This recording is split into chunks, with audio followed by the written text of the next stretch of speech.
Cleaning data is one of the most important yet time-consuming and tedious tasks in Excel. You have to remove any duplicates, ensure consistent naming, eliminate hidden extra spaces, and so much more. But recently, Excel added a brand new Clean Data button that promises to handle this for you automatically. So let's find out how well it works with 5 realistic examples. In this first example, you can see we have a table with some company names on one side and the amounts on the other. But if you look more closely at the company names, they are a bit inconsistent. Sometimes Amazon seems to have 2 A's, that's probably a typo. Other times it's missing an O. So let's see if the Clean Data button can fix this for us. And by the way, you can download this Excel file for free in the video description to follow along. All we need to do is head over to the data ribbon, and if you have the Copilot license, you're gonna find this Clean Data button on the side. Once you click on that, you'll notice that we have a few different suggestions, and when I hover over it, we can actually see them highlighted. So it says in column B there's some inconsistencies. You can try to replace them with one of these variations. So we're saying here, I want to replace them with just plain Amazon for these 2 different variations. I just need to press on apply and you'll notice that they've been updated. Same thing lower down, we have a similar problem with eBay. One seems to be capitalized and the other one isn't. So let's go ahead and apply that as well. And finally, we have the same problem with Shopify. So we'll apply that one too. So you can see that's starting to work very well. And for Amazon.com over here, this doesn't seem like it considered it an error. If we didn't have this tool and we wanted to do it a bit more manually, a good hack would be to use the Control H, which is the Find and Replace tool. So from here, if we found a typo like Amazon was spelled like this, then we could just simply replace it with the correct spelling. The key problem here is that to find it, you actually need to be able to see it yourself. So if you don't actually identify it, you're not gonna realize the error is there. Alright, so we've seen how well it works with text, and now let's look at how it works with numbers. So here we have some amounts on the sides with some names, and we want to see if all of these values are actually formatted as numbers. And to make sure they are, we're just gonna head over to data again and click on Clean Data. You'll notice here that it's giving us an inconsistent number format error. When we hover over it, you'll notice that these 2 values get highlighted in red. And that's because right now they're being seen as text. If we actually click inside them, you'll notice that they have this comma up front, which is basically converting them to text. So let's actually apply these 2. And now to make sure that this is all looking correct, we can use a formula, which is the ISNUMBER formula. So basically this is gonna say that if this figure here is a number, it's gonna say true. They should all say true, but in fact, this one right here says false. If we look more closely at the number, I believe that this isn't an actual 0, instead it's a capital O. For something like that, you'll notice that it's not being able to detect it. Awesome, we've now looked at text and numerical errors, and next up, let's see how well it works with identifying extra spaces. So over here, you can see we have the names of some employees. Let's suppose that for Emma Davis, we want to find out what the total sum of her sales is. So we can use the SUMIFS function for that. And the sum range are all of the sales values. The criteria range is the whole employee column area. And the criteria number 1 is that it has to be Emma Davis. Now we can close the parenthesis and hit enter. You'll notice it's giving us 1000, which seems fine, but actually when you look at the data, Emma Davis over here also should be counting these 2 values and not just the 1000. To investigate further why this is happening, we can actually use the unique function. Hit the tab key there and select all of the employees. My suspicion is that it's detecting Emma differently. And you can see right here that even though we use the unique function, Emma should only be showing once, but it's showing 3 different times. That's because of the spaces. Here, it seems to have a space in front of the E for Emma. And then down below, I think it might have a space here in the middle, or an extra space, I should say. Same thing goes with Olivia down below. This type of error is actually extremely common and it's among the hardest to detect because it's not that obvious, especially this one right here with an extra space in the middle. Just to an unsuspecting eye, you wouldn't be able to tell. Before we look at how to fix it, other than Excel's AI features, a great way to boost your Excel productivity is using Excel hacks, which you can learn with HubSpot's 50 Excel hacks guided template. By clicking the link in the description below, you can access this resource completely for free. The download includes all 50 Excel hacks with instructions on how to use them and sample data to practice with. The hacks are organized into 3 different categories, and HubSpot even provides short demo videos to help you see each one in action. Personally, I find this Excel template most useful to refresh my memory on some of the key hacks, as I can practice on the spot with the sample data provided.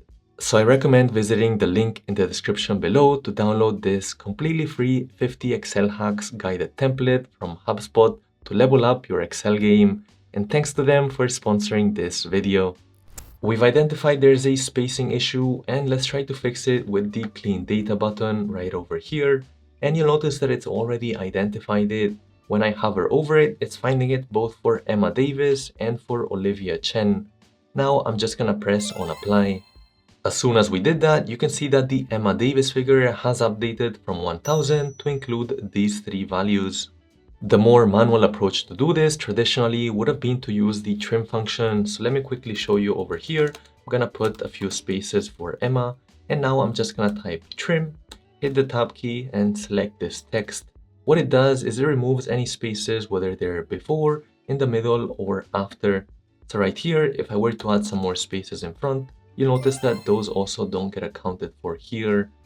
Another common area you need to clean up when analyzing data has to do with dates. Sometimes you might get the month and the day mixed up because they use them differently in Europe versus the US, for instance. So let's see how that works over here. You can see we have the names, we have some dates, and let's suppose that we want to find out today's date as well. I'm just going to put that in here, and maybe we want to see the difference between the two. So it would be today's date minus the order date, and hit enter. But you'll notice that some of these are giving us errors, like this one right over here and this one down below. Let's see if the clean data feature can actually detect this for us. You'll notice here it says that there's no suggestions to clean up this worksheet, even though we clearly have some problems with these 2 rows. So it seems like it's not able to work with date values. So let me show you a slightly more manual method instead. So all I need to do is we can use the ISNUMBER again or the ISText function instead. And we just want to check if this number right here is a text. Basically, all dates in Excel are considered numbers. So if it says true, then that means that it's a text value instead of a number. So the formatting is not actually in date format. Same thing over here, it's saying true. And when we look more closely at the data, that's probably because the 18 right here is the month. So obviously that date doesn't actually exist. Another way we could check is simply by extracting the month. So from this order date, we want to extract the month, and let's drag this all the way down. It says month 3, and this one doesn't actually have a date. That's because the middle area should be the month, and 25 isn't an actual month. So far, we've just seen 4 separate examples that are very isolated, but let's see how clean data works when it's all put together, which is actually a lot more realistic, like receiving an entire data set. And right here, we have all of the different problems accumulated together. I'm gonna head over to data and click on clean data. You'll notice that now we have quite a few different errors that have been highlighted. You can scroll all the way down. So first one, redundant spaces, it's detected that properly. I'm gonna apply that error, and you'll notice that it gets rid of it. Secondly, we have inconsistent text for Amazon. We had that problem before, we're happy to apply it. Same thing over with Shopify and eBay. And finally, it's got these inconsistent number formats. So it seems like of the 3 errors that we showed earlier, it's been able to detect those very easily. So that's a great start. That said, that O here, 7301, is actually an O, and we checked that earlier with the ISNUMBER function. You'll notice here that it's gonna say false because it's an O instead of a 0. If I change this to a 0, then it's saying true. It didn't detect that before, and it didn't now either. And same thing goes with the dates. Some of these dates, like this one up here, that doesn't exist, it's actually not been able to detect again. And that takes us to some of the key limitations with this button in that it only detects errors sometimes. Personally, I would say it's better to have just raw data than have clean data, thinking it's fully clean and moving on to the analysis. Also, right now, it doesn't seem to detect any duplicate rows either. For instance, right here, I have this row and this one right below, which are exact duplicates, same ID, same name, everything. So if I take this to the data tab and go to clean data, give it a second to load, you'll notice that it's saying there's been no suggestions. So right now, removing duplicates is not a feature that they have available. And of course, there already is a removing duplicates button, which we can click on and it works well. You can see there that it's removed the Amazon duplicate. That said, if the button is called Clean Data, I would hope that it can remove duplicates too. In the official Microsoft website and in their announcement more specifically, if we scroll down all the way to the bottom, over here it does say that this is just an initial release and we're always improving Clean Data, so hopefully over time this gets more accurate.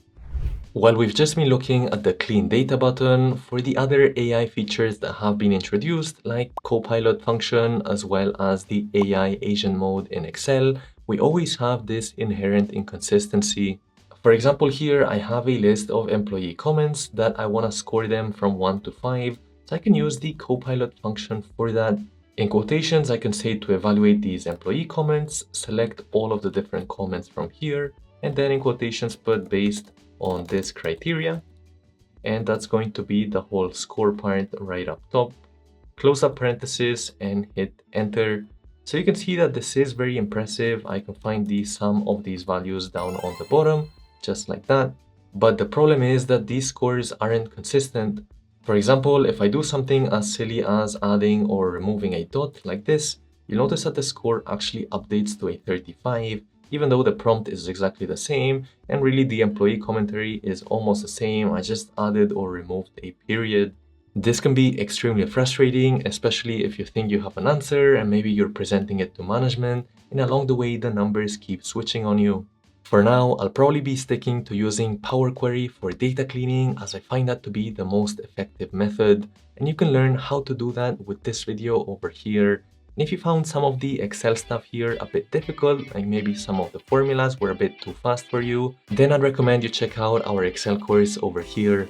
Hit the like and the subscribe, and I'll catch you in the next one.